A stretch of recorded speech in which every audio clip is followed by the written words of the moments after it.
গুরু, আমরা তো অনেকেই দেখেছি ফুটবল খেলা বা ক্রিকেট খেলা। তো ক্রিকেট খেলা আগে সন্ধেবেলায় প্র্যাকটিস করে তারপরে ময়দানে খেলতে যায়। বা ফুটবলও না ডাইরেক্ট কি মাঠে নেমে যায়, তা কখনো হয় না। সেরকম আমাদেরকে ক্রিকেটার হওয়ার লেগে আগে ছোট ছোট ভিডিও বানাইতে হবে, প্র্যাকটিস করতে হবে, বলবার, ভিডিও এডিট করবার, থাম্বনেইল বানাবার, নাকি ডাইরেক্ট ভিডিও ছেড়ে দিতে হবে। এরকম করলে তো হবে না। মানলে একটা চ্যানেল খুলতে হবে, চ্যানেলে কমসে কম 3 মাস 6 মাস প্র্যাকটিস করে যেতে হবে চ্যানেলটিতে। ভিডিও কেমনি হচ্ছে, ভিউজ কত কী আসছে। যদি তুমি একটি চ্যানেলে যদি সাকসেস হয়ে যাও তাহলে ঠিক তোমার মেহনত খুবই ভালো।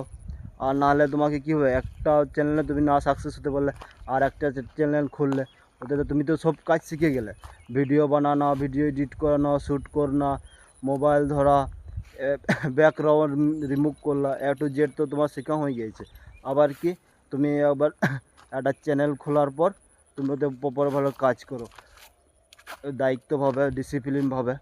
তো আমিও ফাঁকা জায়গাতে আসি আর এসে নিয়ে বেশি ওই 1 মিনিট 30 সেকেন্ড এমনি ছোটো ছোটো ভিডিও বানাই, বানাবার পর একটা ছেড়ে দিই। আর না হলে একবারে কি আমরা তো আর ফেমাস হতে পারবো না। চেষ্টা করছি, চেষ্টা ছাড়িনি, চেষ্টা চালিয়েই যাচ্ছি। ঠিক আছে ভাই, ভালো লাগলে একটু সাপোর্ট করিও আর লাইক কমেন্ট করে দিও। ওকে ভাই।